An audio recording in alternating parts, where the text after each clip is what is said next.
Kabababa lamang ni Isme mula sa tricycle na sinakyan niya galing palengke.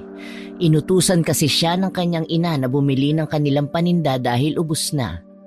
Sila na lamang ng kanyang ina ang magkasamang namumuhay dahil namatay ang kanyang ama sa isang aksidente. Construction worker ang ama niya, nasa kasamaang palad ay nadisgrasya dahil nahulugan ng mga kahoy. Hindi na sila nagsampa pa ng kaso dahil na rin walang mangyayari. Wala kasi silang sapat na perang panggastos para sa kaso. Kaya naman binayaran na lang sila ng may-ari ng pinagtatrabahuhan ng ama niya. Kaya yon ang ginagamit nila sa pang-araw-araw na pangangailangan bukod sa mayroon din silang maliit na tindahan sa Tiangge. Nasa labas pa lang ng bakuran si Isme nang marinig niya ang boses ng kanyang ina na parang may kaaway. Halos manlaki ang mata niya nang makita na itinulak ng lalaki ang kanyang ina. Ma! Hoy lalaki, anong ginawa mo sa mama ko ha? Bakit mo siya tinulak?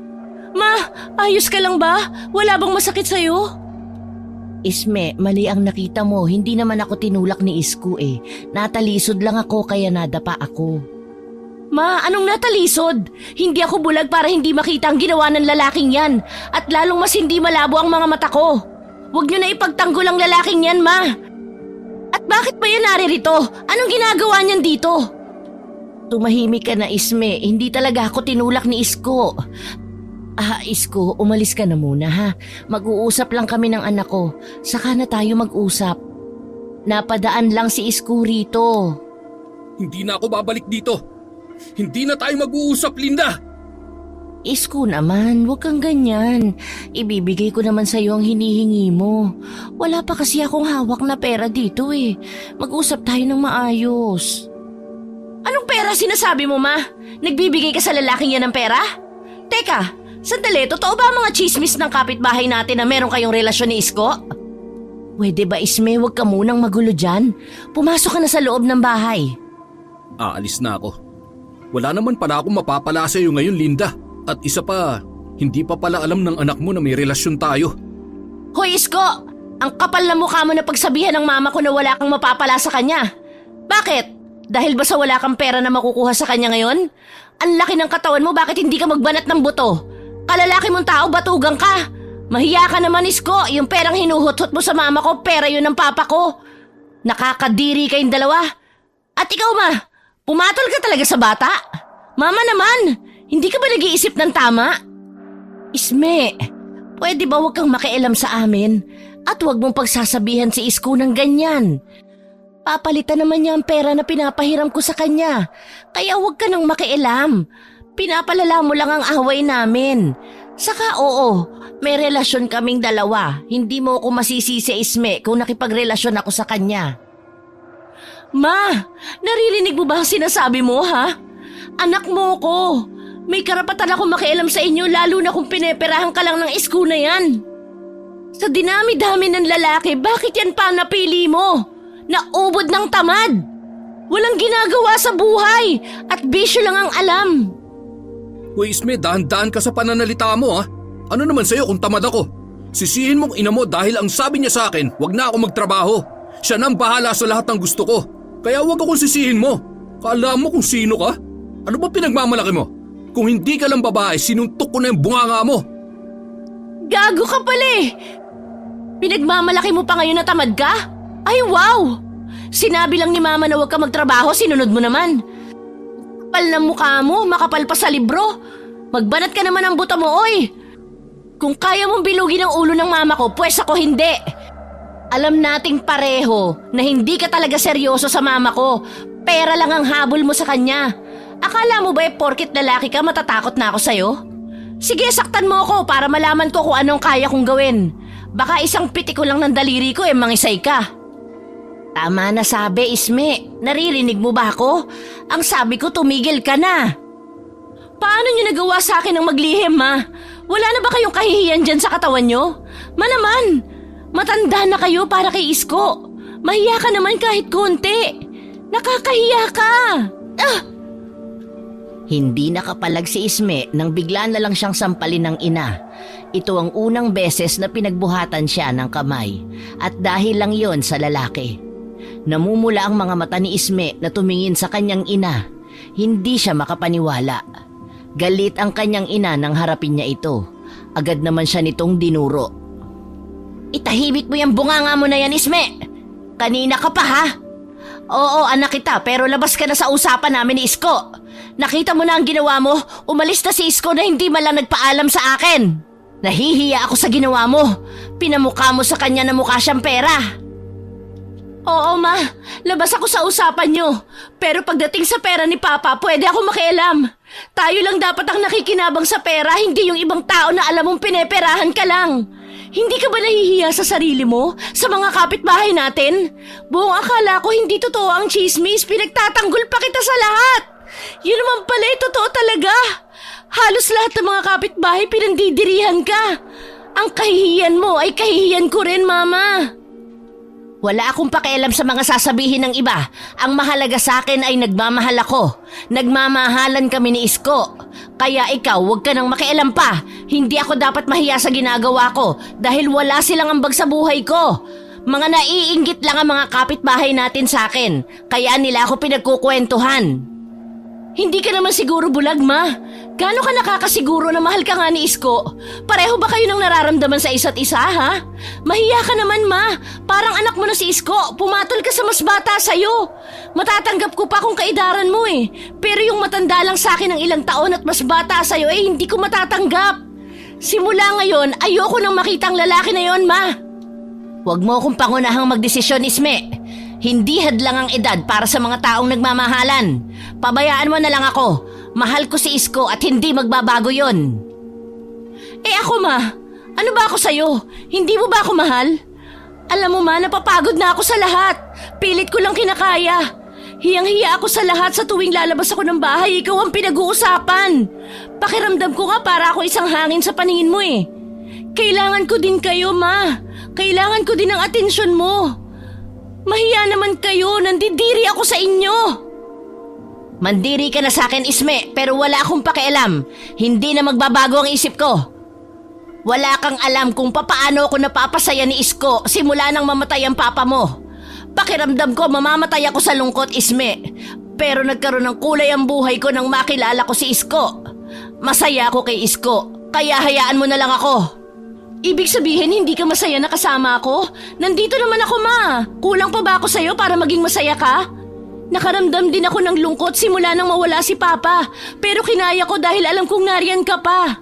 Meron pa akong ikaw na makakasama. Ikaw ang naging lakas ko nang mawala si Papa, Ma. Sana nga hindi na lang nawala si Papa para hindi ka nagkakaganyan. Ano na lang ba ako para sa'yo, Ma? Sana ay maintindihan mo ako, Isme. Maiintindihan mo rin ako pagdating ng panahon kapag makapag-asawa ka na. Umiiyak na pumasok si Isme sa loob ng bahay. Hindi siya makapaniwala na ganon ang sinabi ng ina.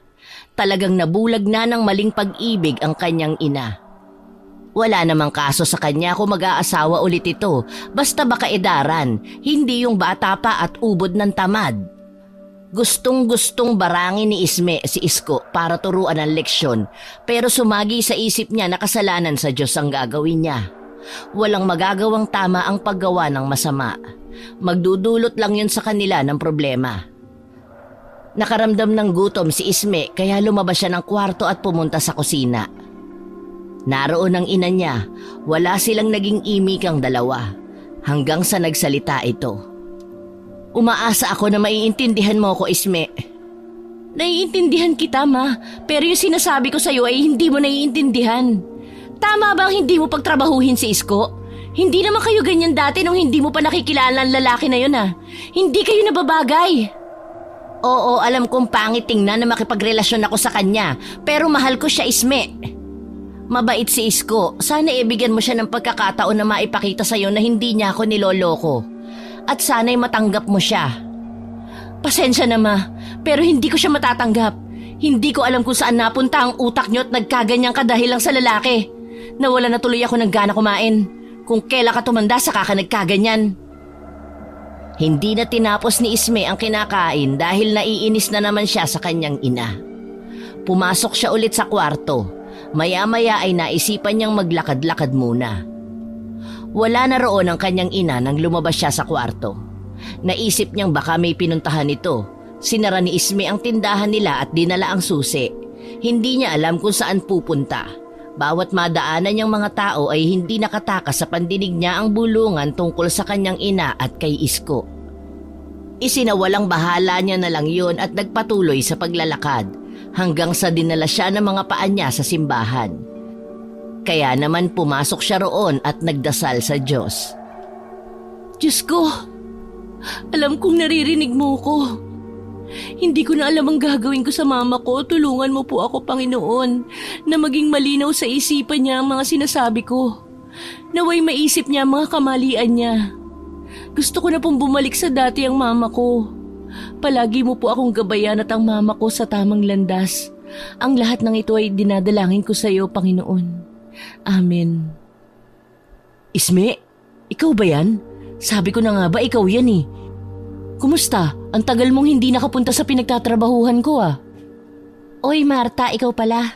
Nandito ka din sa simbahan. Naku, pasensya na, masyado kasi akong abala sa bahay eh. Oo, napadaan lang ako eh. Namiss ko na kasi ang pumasok sa simbahan at magdasal sa Diyos. Minsan na nga lang ako makapunta rito dahil busy din ako. Alam mo, mura na ang bilihin sa pinagtatrabahuhan ko. Bumisita ka doon kapag may time ka ha. Eto, gusto ko sana mag-relax kahit saan dahil naiinis pa ako sa bahay. Ganun ba? Aba maganda yun ah, para naman marami akong mabili. Hayaan mo kapag naubos na ang supply namin bibili ko sa inyo. Sige, aasahan ko yan ah. Wala ka bang ibang gagawin? Gusto mo ba nang makakausap? Handa akong makinig sa mga sasabihin mo. Halata sa mukha mong may problema ka eh. Salamat Marta. Siguro nga kailangan ko nang makakausap. Nahalata mo pala sa mukha ko. Tama ka, may problema ako sa bahay. Tara sa boarding house ko, doon tayo tumambay at magkwentuhan. Alam mo Isme, minsan kailangan natin ng makakausap lalo na kapag may problema. Pangit kaya yung sinasarili natin ang problema. Oy, baka isipin mo gusto ko lang makimarites sa'yo ah. Hindi ko naman naisip yun. Pero sumagi sa isip ko na baka makikimarites ka lang talaga. Sira, hindi ah. Naisip ko lang na baka meron ako maipayo sa'yo na pwedeng makatulong. At para na rin mabawasan ang dinadala mong bigat sa dibdib mo. O siya, tara na Isme. Doon na lang tayo magkwentuhan sa boarding house ko habang nagkakape. Sabay na naglakad ang dalawang magkaibigan papunta sa boarding house ni Marta. Si Marta ay nakilala ni Isme sa isang pamilihan. Isa kasi siyang cashier doon at dahil palaging doon si Isme bumibili ay hindi nila maiwasan ang magkwentuhan kahit hindi pa sila gaanong magkakilala. Hanggang sa nagkaroon sila ng tiwala sa isa't isa at naging magkaibigan. Si Marta ay isa lamang dayo sa lugar nila Isme. Taga-probinsya kasi si Marta dahil sa hirap ng buhay doon at walang mapagkakitaan. Kaya naman lumuwas ng bayan si Marta para sa trabaho at madali lang siyang natanggap dahil meron siyang pinag-aralan. Dito pala ang boarding house mo. Magkano buwanan mo dito? Mura lang, nasa 2,000 kasama na ang ilaw, tubig. Ay, teka, kumain ka na ba? Ha? 2,000? Tapos ganito kaliit ang space? Ang mahal naman, tapos mura lang sa'yo yun? Hindi pa ako kumain eh. Hoy, marinig ka ng may-ari. Sige, magluluto lang ako saglit ng ulam ha. Magkape ka muna dyan. Alam mo, kung pwede lang nga na doon ka tumira sa amin papayag ako. Kaso baka maingayin ka sa amin ni Mama.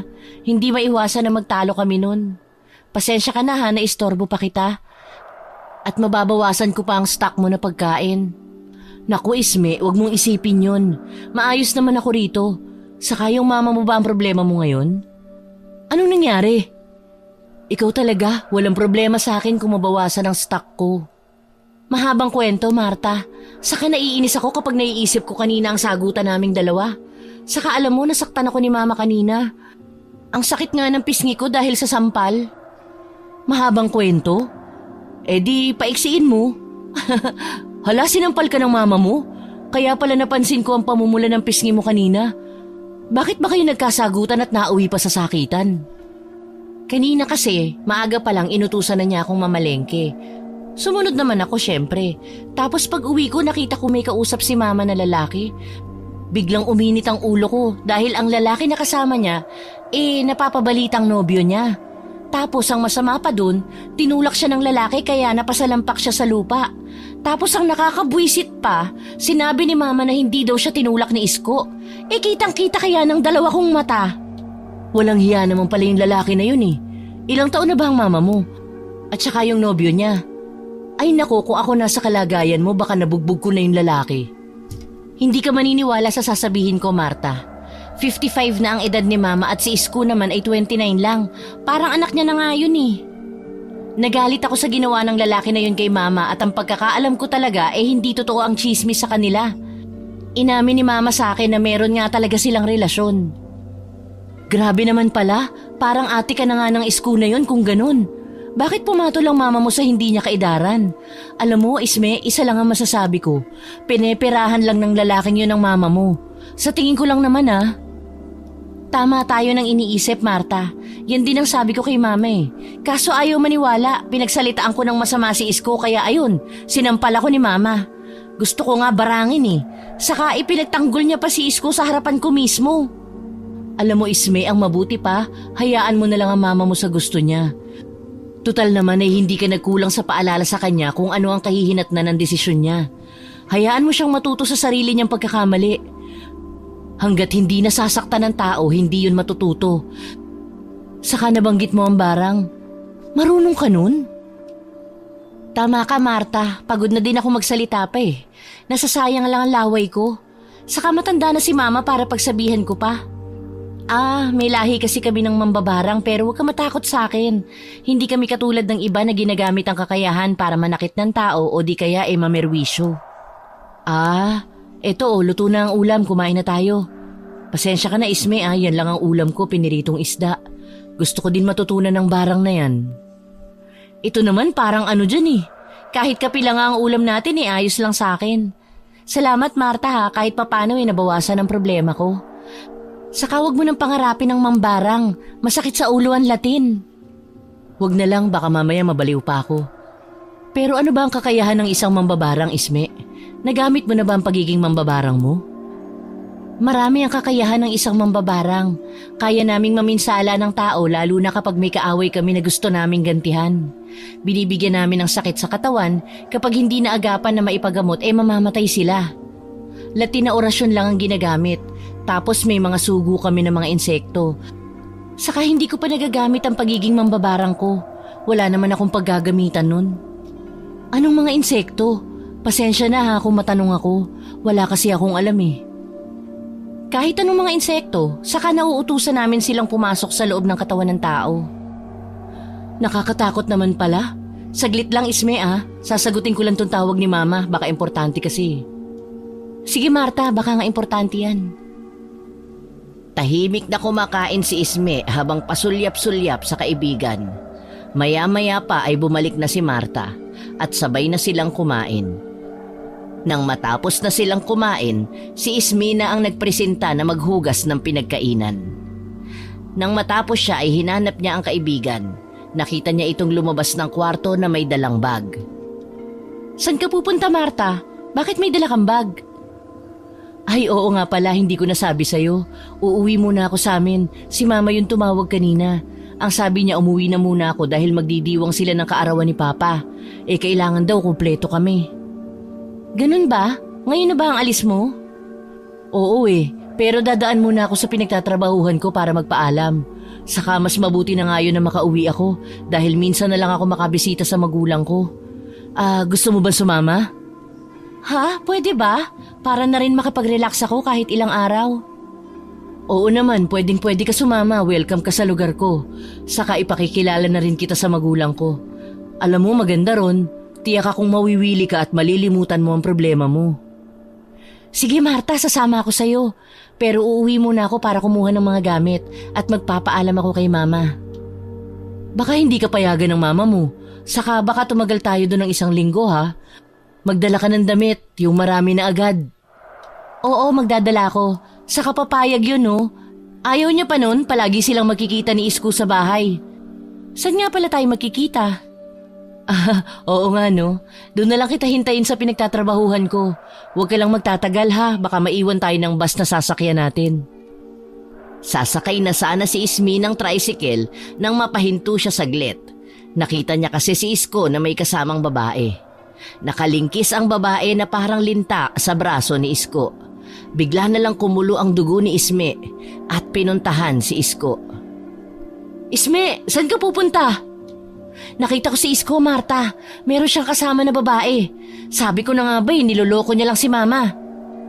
Teka, sigurado ka ba? Anong gagawin mo? Eh di ano pa, susugurin ng walang niyang Isko na yon? Naku, nang gigigil talaga ako. Pumasok sila kung saan pumasok si Isko at ang babae na kasama ng binata. Doon nila nakita na masayang kumakain ng dalawa at nagsusubuan pa. Hindi na napigilan pa ni Ismi ang galit. Wala siyang pakialam kung marami ang tao sa paligid nila. Masarap ba magsubuan, Isko? Bilib din naman ako sa'yo, no? Ang tindi mo mang babae. Saan ka kumukuha ng kakapalan ng mukha mo? Isme, anong ginagawa mo dito? Kung gagawa ka lang ng gulo dito, umalis ka na ha? Ako dapat ang magtanong niyan sa'yo. Anong ginagawa mo rito at talagang may kasama ka pang babae? Ano yan, bago mong biktima na peperahan mo? Tumigil ka, Isme. Huwag mo akong ipahiya sa mga tao. Makakatikim ka talaga sa akin. Aba, may hiya ka pa pala sa katawan mo. Akala ko wala na dahil sa kakapalan ng pagmumukha mo.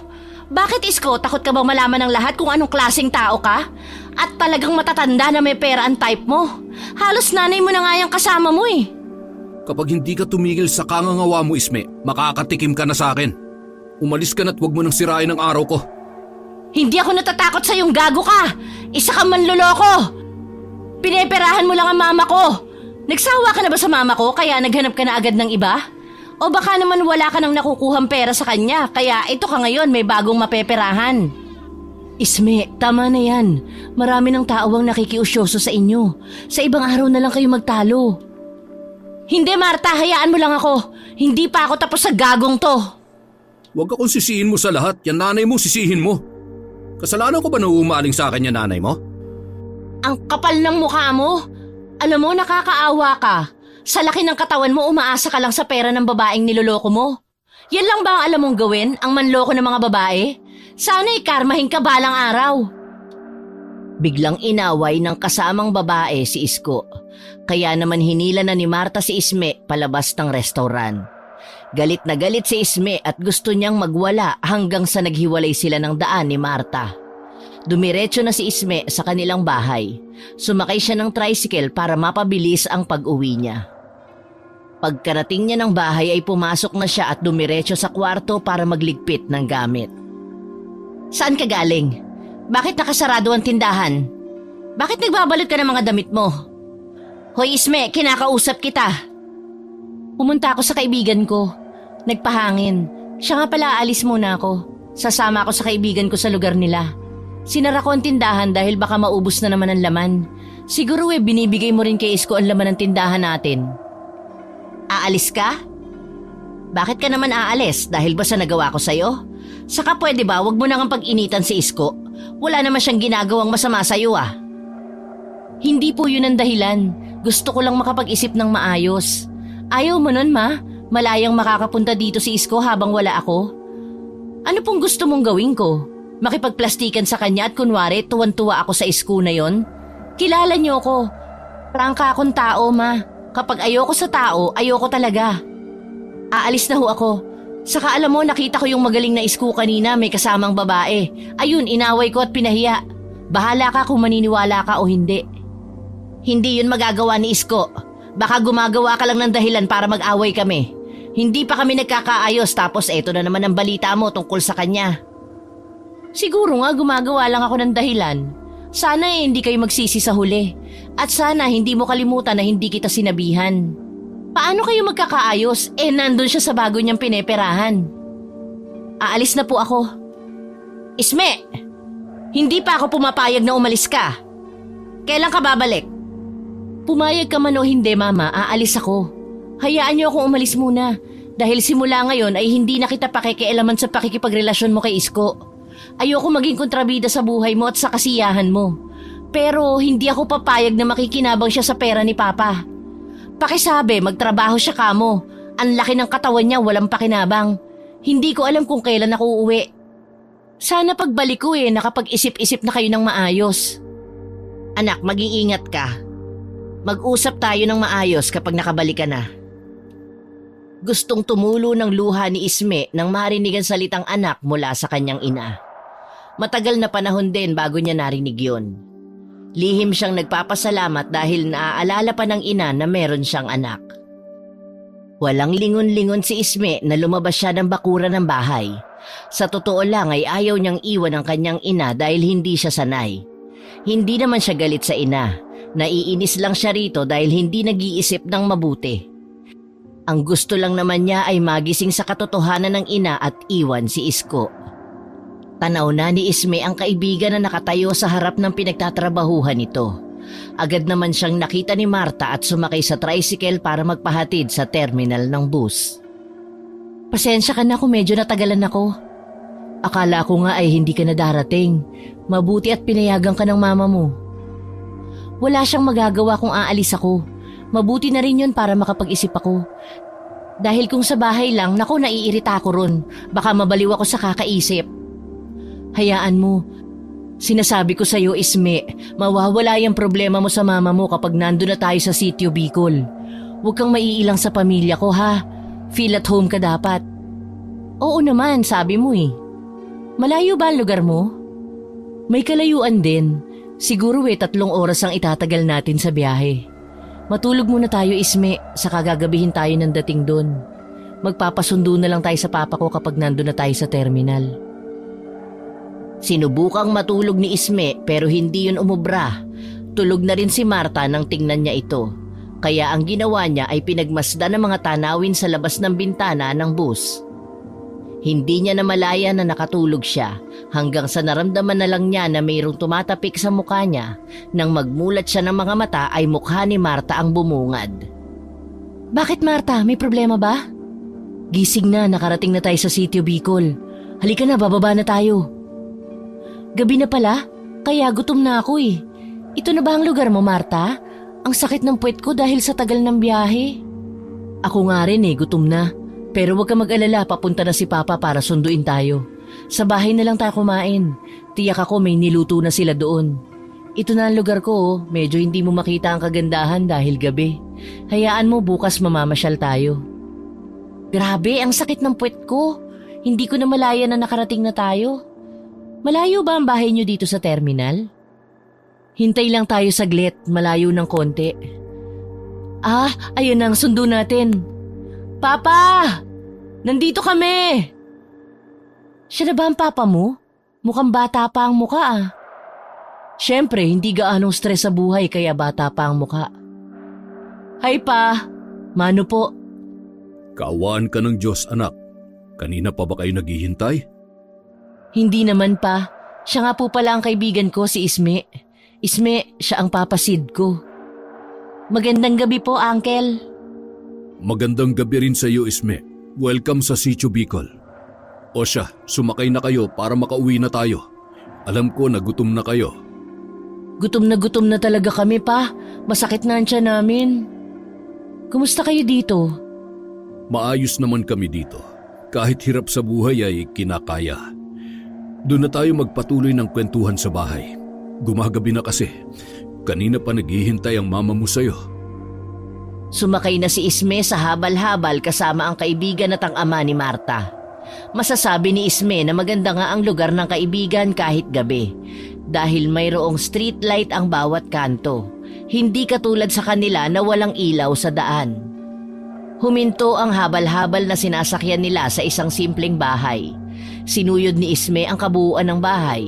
Maganda yon para sa kanya. Medyo may kaya din kasi ang pamilya nila Marta. Sa labas pa lamang sila ng bahay ay sinalubong na sila ng ina ni Marta. Pinakilala naman si Isme ng kaibigan sa pamilya nito. Marami ang mga tao sa bahay nila Marta dahil nga kaarawan ng ama niya. Kaya naman imbitado ang mga kapitbahay. Marta, ang ganda naman ng bahay niyo. Pangyayamanin Saka ang daming tao. Hindi porkit nakasimento at yero na ang bahay yayamanin na agad. Nagtutulong-tulong kasi kaming magkakapatid na merong trabaho sa pagpapagawa ng bahay na ito. Ganito talaga dito, Isme. Kapag may handaan ay imbitado ang mga kapitbahay. Pumasok na kayo sa loob. Anak, asikasuhin mo ang kaibigan mo. Marami pa ang bisita ng mama mo na dapat namin intindihin sa labas. Isme, iha, huwag kang mahihiya ha. Kumain ka lang dyan sa loob. Okay po, Tito Sid. Ang bait naman ng magulang mo, Marta. Saka ang iba mo pang pamilya. Salamat, Isme. Sabi ko sa'yo mababait sila. Kaya huwag kang mailang. Yung iba ko nga na kaibigan na taga rito tinuturing din nilang pamilya. Tara na sa kusina, kumain na tayo. Busog na busog si Isme dahil sa masasarap na nakahain na pagkain. Nang matapos silang kumain ay dumiretso sila sa kwarto saka nagpahinga. Natapos na ang handaan kila Marta kaya naman maaga silang nakatulog. Kinabukasan, habang nagkakape sila ay naalala ni Marta ang kaibigan niyang si Joy. Wala ito kagabi sa bahay nila at ang mga magulang lang nila ang nakita ni Marta. Marta, ayos ka lang ba? Puno na ng tubig ang baso mo, baka mapaso ka. Hala, wala, hindi ko napansin. Masyado kasing lutang ang isip ko Paano mo mapapansin nakatulala ka habang nagsasalin ng tubig sa baso? Ano bang iniisip mo? Oo nga Marta, parang ang lalim ng iniisip mo dyan. Kasi po Papa, nakita ko kagabi si Tita Helen at Tito Ping dito kagabi. Pero si Joy ay wala.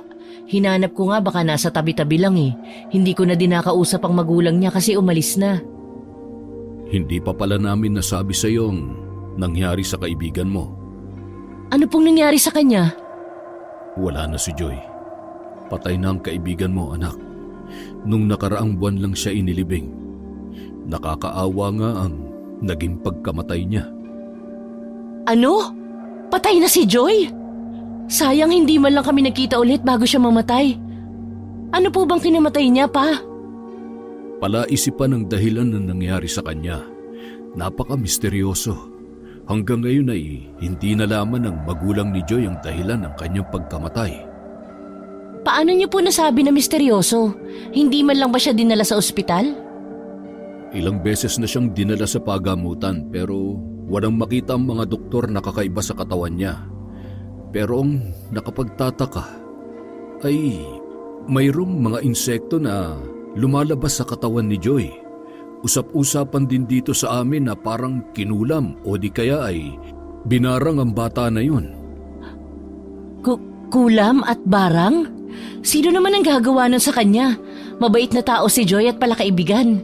Kaya imposible na ipakulam siya at ipabarang. Saka wala namang ganun sa atin dito. Yun din nga ang nakapagtataka kung sinong gumawa nun sa kanya. Saka isa pa, balita rin dito na bago magkaroon ng malubhang sakit si Joy, ay mayroon nakakita sa kanya na mayroon siyang kasamang lalaki. Yun ang pinaghihinalaan nila na baka ang taong yun ang may gawa noon kay Joy. Hindi yun kulam. Kung meron man na lumalabas sa katawan niya na insekto, barang nga yun. Ibig sabihin, merong bumarang sa kanya para mamatay. Matindi siguro ang galit sa kanya. Kung barang nga yun, ibig sabihin meron ditong mambabarang sa amin, Isme. Nakakatakot naman. Bakit naman babarangin si Joy? Napakabait ng batang yun. Halos kilabutan si Marta dahil sa nangyari sa kanyang kaibigan.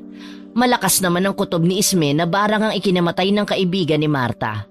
Habang ang ina naman at kapatid ni Marta ay tahimik lang na nakikinig sa usapan nila. Maaaring hindi agad nadala sa manggagamot si Joy kaya hindi napigilan ang barang. Pakiramdam ni Isme ay malakas ang bumabalot na kapangyarihan sa taong gumawa nun. Hindi po kasi natin masasabi na porket mabait hindi na pwedeng barangin. Ang pambabarang kasi ng isang tao ay nagmumula sa inggit, may kaaway o di kaya kapag meron tayong nasasaktan na tao. Kung hindi ako nagkakamali baka mayroong nakuha sa pagmamay-ari ni Joy ang nambarang sa kanya. Kaya gano'n na lang ang lakas ng kapangyarihan niya para mamatay ito. Teka lang, parang ang dami mong alam tungkol sa barang, Isme. Anak po kasi ako ng mambabarang kaya marami akong alam. Kaya nga kailangan natin mag-ingat ngayon sa mga taong nakakasalamuha natin at kailangan din natin na hindi tayo makasakit. Iba na gumanti ang mga tao ngayon. Talagang gusto nilang pahirapan. Kung hindi kulam, babarangin nila. Mabuti na nga lang walang naiinggit sa amin dahil medyo maganda ang buhay namin. Saka Papa, wag po kayo mag-alala dahil mabait itong si Isme. Maayos naman kayo nakikisama sa mga tao dito.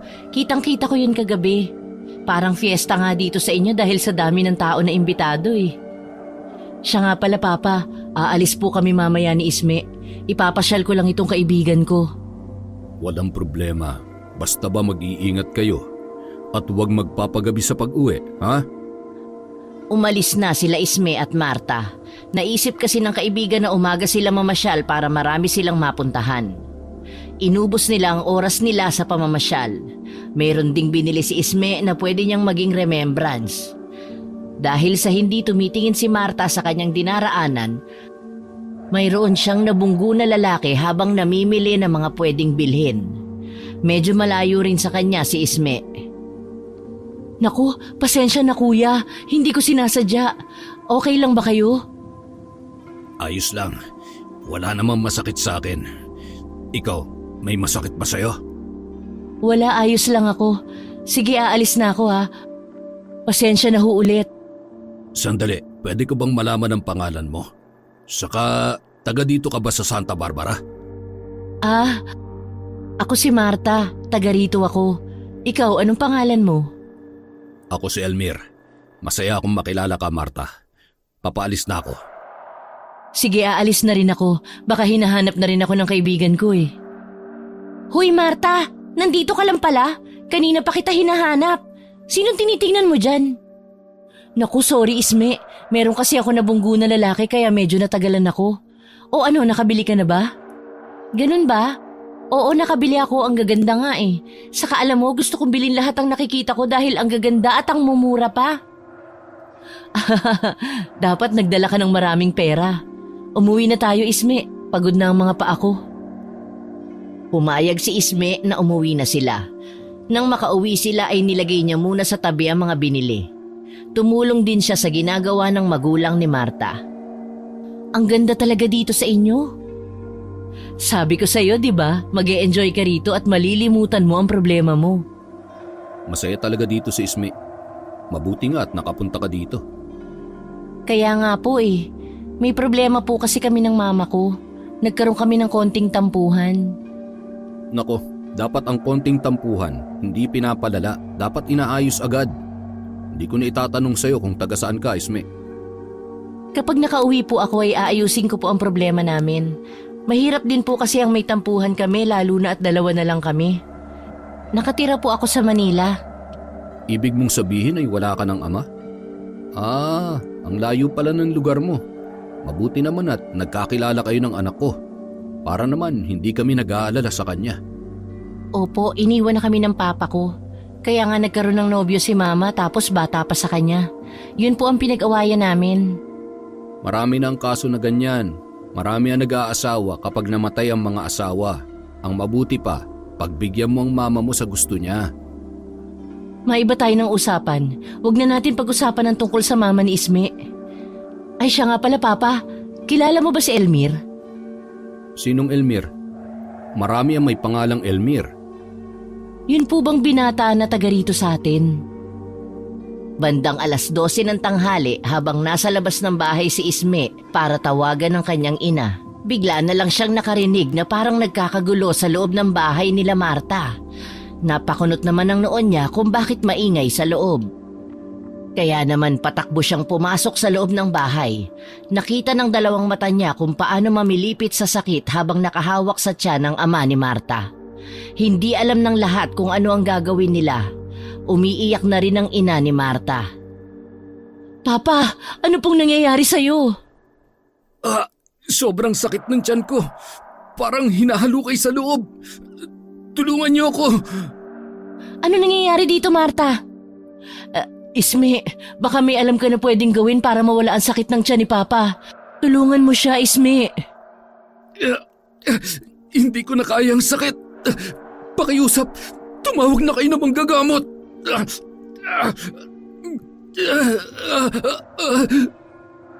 Akmang lalapit na sana si Isme kay Sid nang mapahinto siya dahil meron siyang nakita na isang insekto na kulay itim. Isa itong maliit na alupihan. Isa lang ang nasa isip ni Isme ngayon. Binabarang ang ama ni Marta.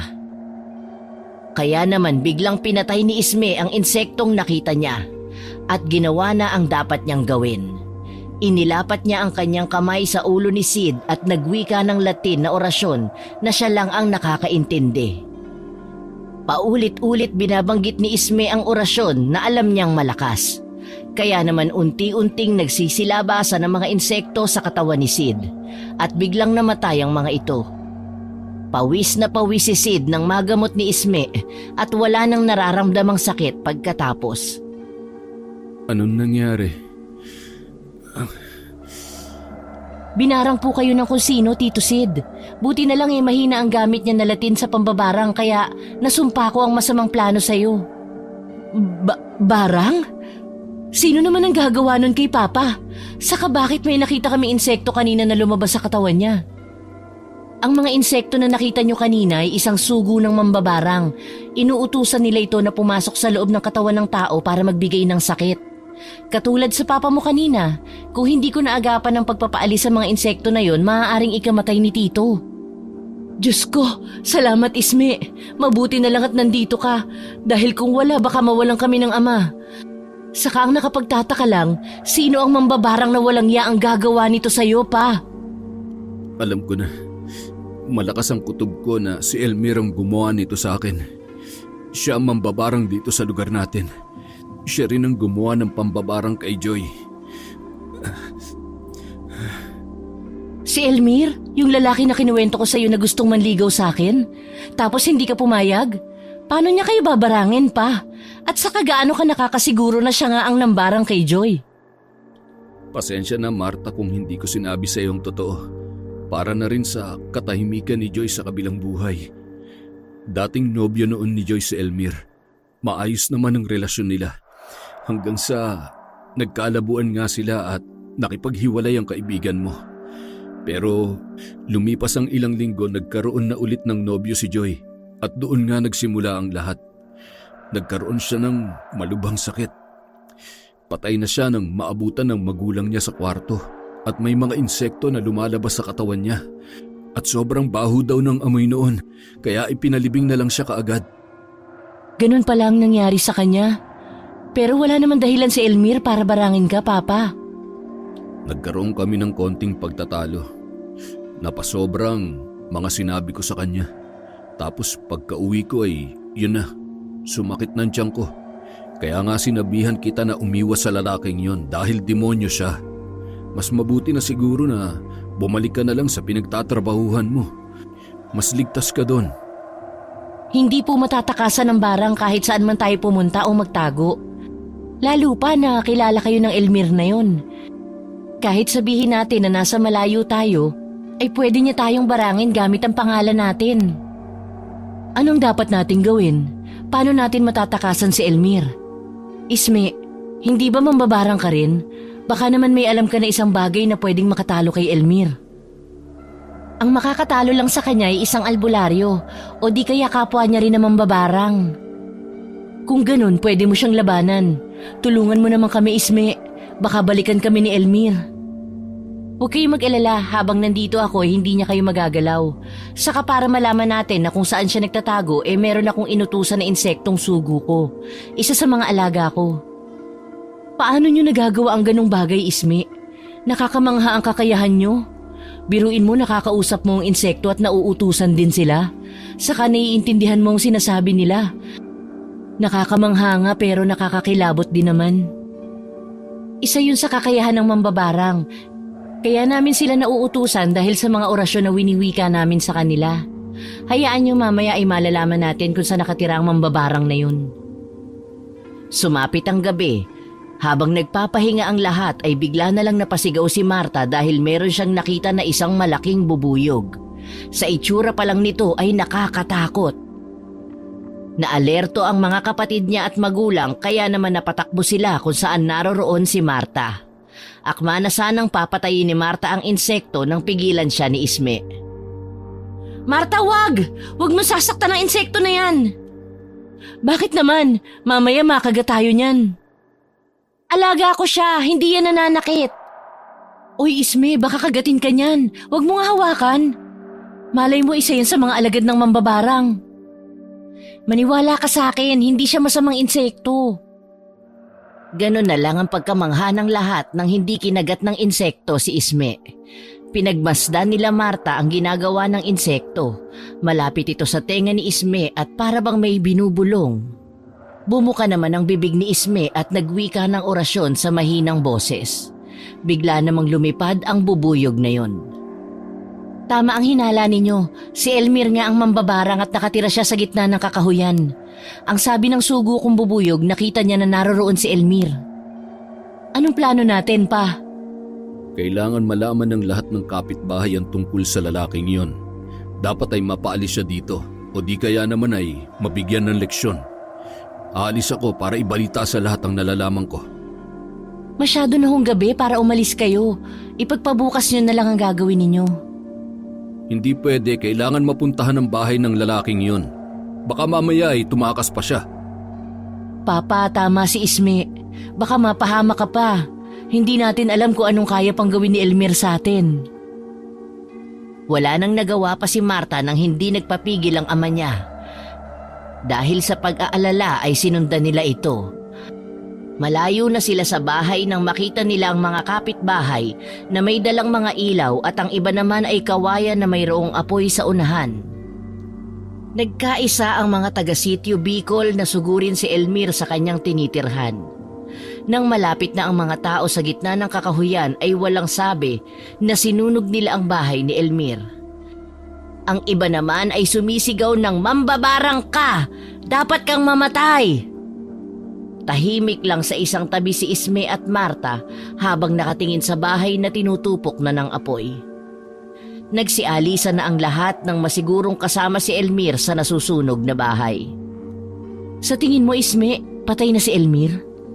Hindi ko alam, Marta. Siguro kasama siya sa nasusunog niyang bahay. Pero malakas ang kutob ko na maaaring nakatakas siya. Kung sakali man na totoo ang hinala mo, pwede siyang bumalik at maghiganti. Natatakot ako sa kung ano man ang mangyayari sa amin, Isme. Maaaring maghiganti si Elmir. Huwag kang matakot, Marta. Ang dapat mong gawin ay manampalataya sa Diyos. Siya ang higit na mas may kapangyarihan sa lahat.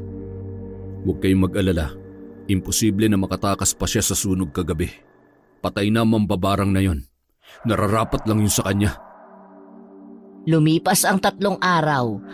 Naging kampante ang mga residente ng sitio Bicol na wala nang mambabarang sa kanila. Pero ganun na lamang ang pagtataka nila dahil sa nabalitaan na mayroong nakakita kay Elmir. Nagbigay yun ng takot at pangamba sa mga tao. Iniisip nila na bumalik si Elmir para maghiganti. Pero ang ama ni Marta ang punteriya ng lalaki. Habang kumakain ang pamilya ay bigla na lamang nakaramdam ng pananakit ulit ng tiyan ng ama ni Marta. Mas matindi na ang sakit na yon kumpara sa nakaraan. Pumasok ang kapatid ni Marta sa kusina at sinabi na nakita niya si Elmir sa labas ng bahay. Kaya naman lumabas sina Marta at Isme. Nanlilisik ang mga mata ni Elmir habang bumubuka ang bibig. Tumigil ka na, Elmir! Isa kang demonyo at mambabarang! Tigilan mo na ang papa ko! Hindi ako titigil hanggat hindi ako nakakaganti sa tatay mong mayabang. Itigil mo na yan! Kung ayaw mong ibalik ko sa'yo ang ginagawa mo! Huwag kang makialam. Wala kahit sino man ang makakatalo sa barang ko. Wala kahit isa. Marta, may ipagagawa ako sa'yo. Lahat ng makita mong insekto sa loob ng bahay nyo ay patayin mo. Kunin mo yung buntot pagi na nakasabit sa kusina nyo. Malaking tulong yun. Anong gagawin ko sa buntot pagi? Ihampas mo yun sa mga insektong lalabas sa katawan ng papa mo. Masasaktan si Elmir kapag sinasaktan ng mga sugo niya. Nakakonekta sa kanya ang mga insekto. Magmadali ka, ako nang bahala kay Elmir. Agad namang nagmadali si Marta at ginawa ang inutos ng kaibigan. Nakita ni Isme na nahihirapan si Elmir sa kanyang sitwasyon. Para itong nangangati at hindi malaman kung saang banda ng katawan ng kakamutin. Dahil yon sa ginagawa ni Marta sa mga insektong alaga ng lalaki. Kapag sinasaktan kasi ang alagang insekto ng mambabarang ay makakaramdam din ng sakit sa katawan ang nagmamay-ari nito. Sinimulan ni Isme ang pagwika ng Latin. Sa totoo lang ay nahihirapan din si Isme na harangin ang mga orasyon ni Elmir. Masasabi niyang malakas ang gamit ni Elmir na Latin. Naglaban sila mata sa mata habang umuusal ng orasyon. Nagtagisan silang dalawa gamit lamang ang mga Latin na salita. Napaluhod si Isme dahil natalo siya ni Elmir. Ang akala ng binata ay panalo na siya pero nagkamali siya. Muling nagwika si Isme ng pinakamalakas na orasyon. Matinding sakit ang binigay niya sa kaharap na mambabarang.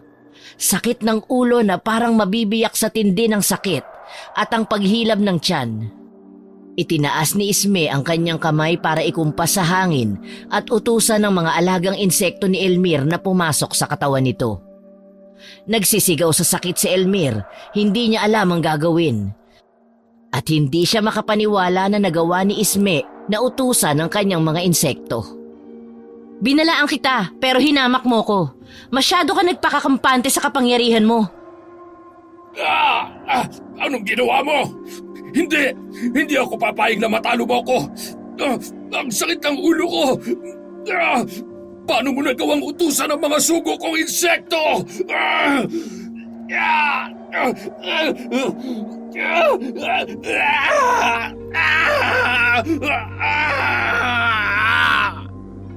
Isa kang mayabang na mambabarang. Inaabuso ang kapangyarihan. Hindi lahat ng kagaya natin ay hindi na natatalo. Masyado ka nagtiwala sa kakayahan mo. Tumigil ka na sa mga masasamang ginagawa mo. Nasa ganoon silang sitwasyon nang lumabas ng bahay si Marta at ang pamilya nito. Kinuha naman ng ama ni Marta ang buntot pagi at sinugod si Elmir. Pinaghahampas niya ito dahil sa galit. Sigaw lang ang nagawa ni Elmir, hindi na siya nakapanlaban pa. Ramdam din niya na nasa loob na ng katawan ng mga insekto. Tama na! Ayoko na pakiusap! Tama na! Hindi ko na kaya! Alisin mo na sa akin ang ginawa mo! Hindi ko kaya ang sakit!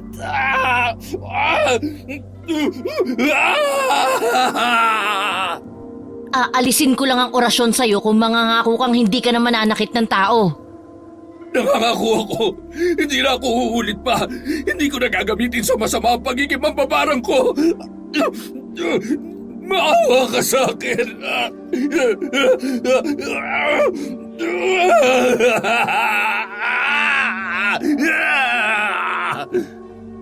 Naawa si Isme kay Elmir.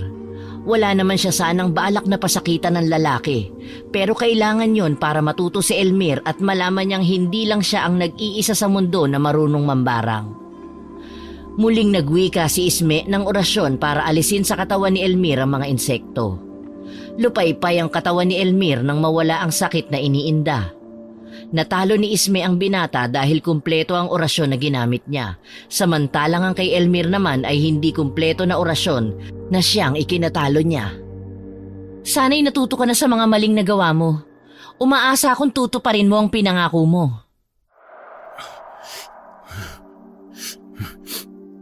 Nagkamali ako. Nagawa ko lang naman yun dahil sa tindi ng galit ko.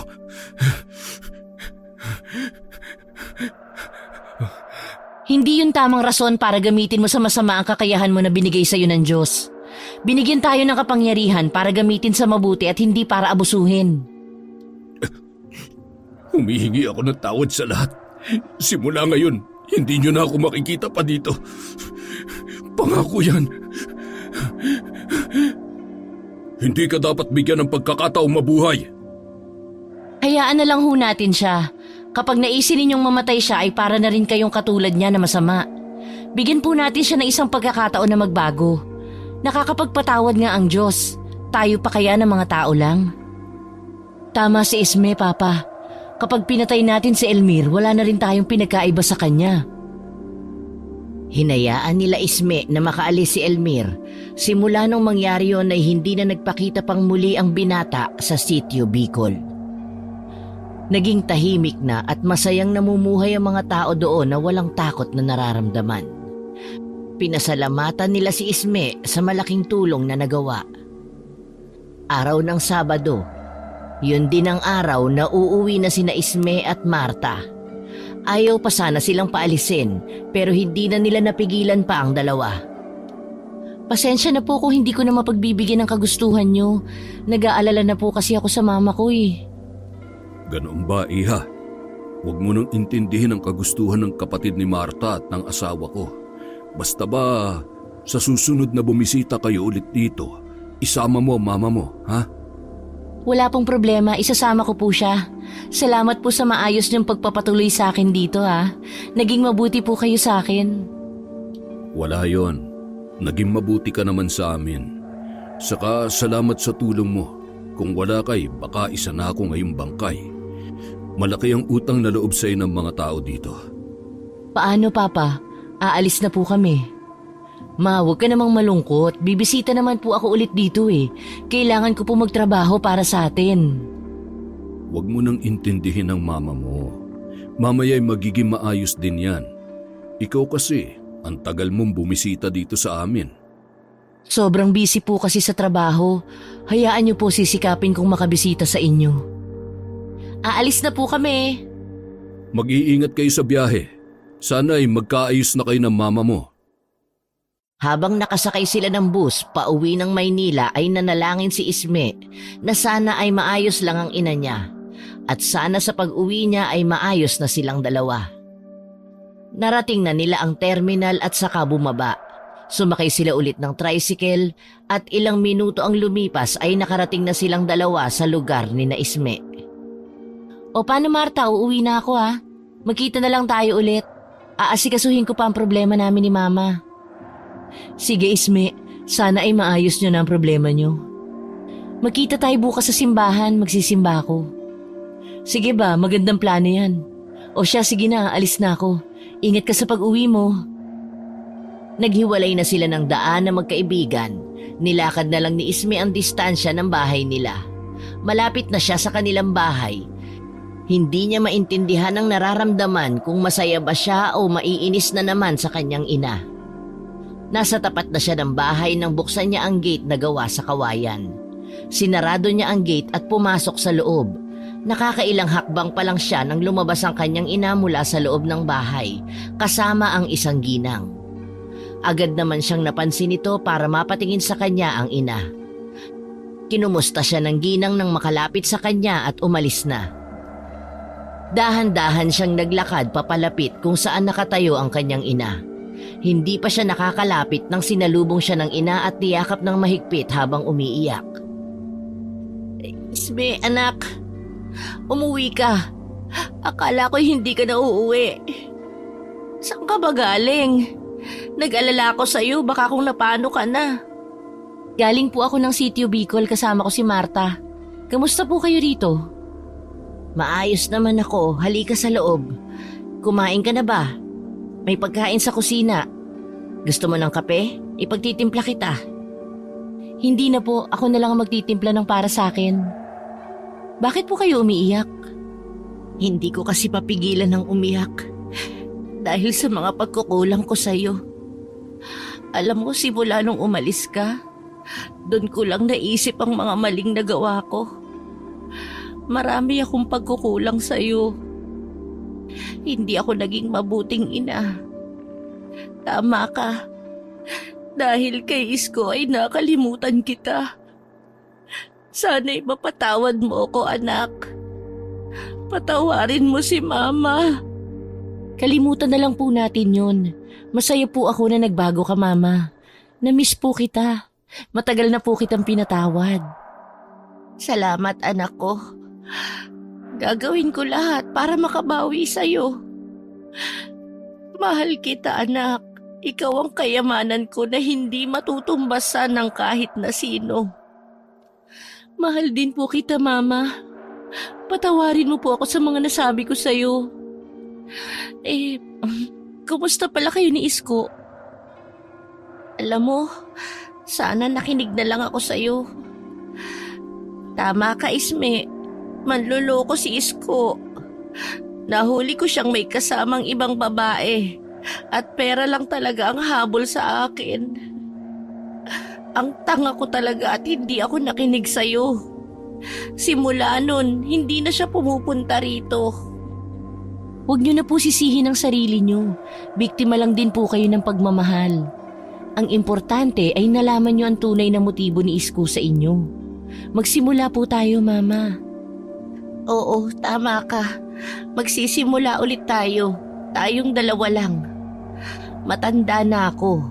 Dapat ay inilalaan ko sa'yo ang mga oras ko. Magpapakainan na ako sa'yo, anak. Sobrang saya ang naramdaman ni Isme nang magkaayos sila ng ina.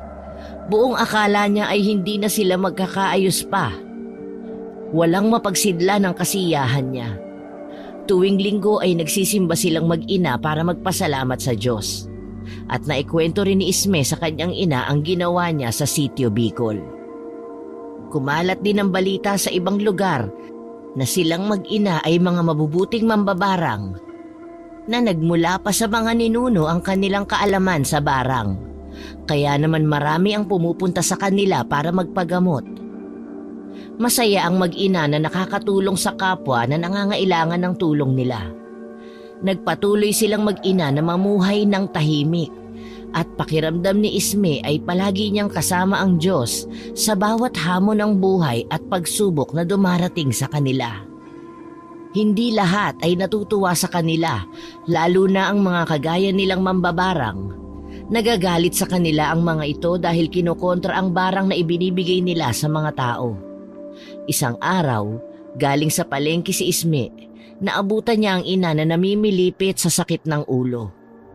Ma, bakit po? Anong nangyayari sa inyo? Parang may sumasalbahe sa akin, anak. May nagagalit sa atin, kaya binabarang ako. Loko pala yun ah. Sandali nga po. Doon na po kayo sa kwarto at gagamutin ko po kayo. Ilalagay ko lang sa kusina itong pinamili ko. Aray! Bilisan mo anak! Ang sakit ng ulo ko! Pakiramdam ko ay may mga insektong tumutusok-tusok sa ulo ko. Naririnig ko rin ang ingay nila. Parang mababasag ang tenga ko sa sobrang lakas ng tunog. Mukhang malakas po ang barang na ginawa sa'yo, ma. Sinimulang gamutin ni Isme ang kanyang ina. Nagsindi siya ng itim na kandila at saka nagsimulang umusal ng orasyon. Ipinatong niya ang isang kamay sa ibabaw ng ulo ng kanyang ina. Pagkatapos ay inilapit naman niya sa kanyang bibig ang kandilang hawak ng kabila niyang kamay. Pagkatapos niyang mag-usal ng orasyon, ay hinigop niya ang usok ng kandila saka ibinuga ito sa ulo ng kanyang ina. Napahawak naman si Linda sa kanyang ulo dahil sa sobrang sakit. Damang-dama niya na may lalabas na mga insekto mula sa ulo niya. Lalong nagsisigaw sa sakit si Linda at halos iuntog ang ulo sa higaan. Hindi naman huminto sa ginagawa si Isme. Lalo niyang nilakasan ang orasyon at paulit-ulit na binugahan ng usok ang ina. Hanggang sa isa-isa nang maglabasan ng mga insekto sa tenga ni Linda. Napakaraming mga putakte ang nagliparan at nagpaikot-ikot sa buong silid. Pawis na pawis si Linda matapos gamutin ni Isme. Halos maubusan siya ng lakas dahil sa pakikipaglaban sa barang ng kanilang kaaway. Muling nag-usal ng orasyon si Isme pagkatapos ay binugahan ng usok ang mga insekto. Binuksan niya ang bintana at saka inutusan ng mga ito na bumalik sa kanilang amo at doon gawin ang trabahong iniutos sa kanila. Nang tuluyan ng maubos ang mga insekto ay isinarado na ulit ni Isme ang bintana, saka niya pinatay ang kandila. Sino ang sumalbahe sa akin, anak? Sino ang gumawa nito? Mga mambabarang po. Galit sila kasi pinapagaling natin ang mga binibigyan nila ng barang. Kaya nagsugo sila ng insekto para patayin kayo. Magagalit talaga sila sa atin kasi ginagamit natin sa kabutihan ng pambabarang. Dapat po tayong gumawa ng pangontra, ma, para hindi na nila tayo magawang atakihin. Tama ka, anak. Kabilugan ng buwan at Biyernes na ang petsa ay 13 nang magsagawa ang mag-ina ng proteksyon para sa kanilang sarili. May tig-isa silang botelya na naglalaman ng langis. Dinasalan nila ito ng ilang ulit hanggang magkarga ng malakas at mabisang orasyon na kokontrahin ang mga barang ng mga masasamang nilalang. Nang matapos nila yon, palagi nilang ibinubulsa kahit saan magpunta. Hindi nila yon inaalis sa kanilang katawan. Mula noon, mabilis nilang nararamdaman ang kapangyarihan ng mga kalaban, kaya mabilis nilang nakokontra. Parang dumadaplis lang ang orasyon ng mga ito sa kanila. parang sumasabay lang sa ihip ng hangin. Isang araw, dumalaw ulit si Isme sa kaibigang si Marta. Matagal bago siya nito pagbuksan ng pinto. Marta, bakit ang tagal mo magbukas? Teka, bakit ganyan ang itsura mo? May sakit ka ba? Oo, Isme. Ilang araw na akong palaging nahihilo at nasusuka. Hala ka! Sinong ama niyan? Lagot ka sa papa mo. Sira, alam mo namang wala akong boyfriend. Eh bakit? Sandali nga doon tayo sa loob at baka lalo kang mahampas ng hangin dito sa labas. Pagkapasok nila sa loob ay kaagad na sinalat ni Isme ang noo ng kaibigan para malaman kung gaano kataas ang lagnat nito. Sa pagdampi pa lang ng kanyang palad ay naramdaman na niyang iba ang sakit na dinaramdam ng kaibigan niya. Hala, parang may mali sa'yo. Anong mali? Huwag mo nga akong takutin. May nakagalit ka bang tao? Ha? Bakit? Para kasing may sumasalbahe sa'yo. May nagalit sa'yo kaya binigyan ka ng sakit. Sandali, hindi kaya yung lalaking binasted ko? Bakit? Ano bang ginawa mo at nagalit siya? Naiinis ako kasi ang kulit-kulit niya eh. Sinabi ko na ngang ayoko sa kanya ulit-ulit pa. Nung isang linggo kasi bago siya hindi na magpakita sa akin, natarayan ko talaga ng husto. Nasigawan ko pa. Ah, kaya. Sa susunod kasi wag masyadong suplada. Eh ang kulit niya eh, hindi makaintindi. Magagamot mo ba ako? Pakiramdam ko kasi kapag umiinom ako ng gamot lalong lumalala ang sakit ko. Sumama ka sa bahay. Doon kita gagamutin, hindi pwede dito. Sige. Dinala nga ni Isme ang kaibigan sa bahay nila. Isinakay na niya ito sa tricycle kahit malapit lang naman dahil sa sobrang panginginig ng katawan nito. Bukod doon ay ginaw na ginaw pa si Marta. Pagkarating nila sa bahay ay kaagad niyang dinala sa kwarto ang kaibigan. Pinainom niya muna ito ng mainit na tubig na nilagyan na niya ng bulong. Nang gumuhit ang mainit na tubig pababa sa sikmura ni Marta, nagsimula nang mamilipit sa sakit ang dalaga. Nagsimula na rin siyang pagpawisan ng butil-butil. Ang sakit, Isme. Parang hinahalukay ang sikmura ko. Ang hapdi, parang may sugat ang tiyan ko. Ano bang ipinainom mo sa akin? Tubig na mainit lang naman. Eh bakit ganun? Kasi nga tinira ka ng palipad hangin. Ano yun? Isang uri ng sakit na idinadaan sa hangin. Gamutin mo na ako. Bakit hindi mo pa ako ginagamot? Sandali lang, may hinihintay pa ako. Ano pang hinihintay mo? Pinapalabas ko pa ang sakit na binigay niya sa'yo. Ha? Paano? Lalabas ba yun? Saan naman lalabas? Tinatakot mo naman ako eh. Ayan na, tingnan mo oh. Nagkaka-rashes ka na. Binigyan ka ng sakit na nasa loob ng katawan. Hindi niya talaga pinapalabas para hindi magamot. Mamimilipit ka lang sa sakit hanggang sa mamatay ka. Ang gusto niya talaga ay patayin ka, hindi pahirapan lang. Sira ulo siya. Kinuha ulit ni Isme ang basong may laman na mainit na tubig. Inusalan niya ulit ito ng orasyon saka muling ipinainom sa kaibigan. Ubusin mo yan para maglabasan pa ang mga rasya sa balat mo.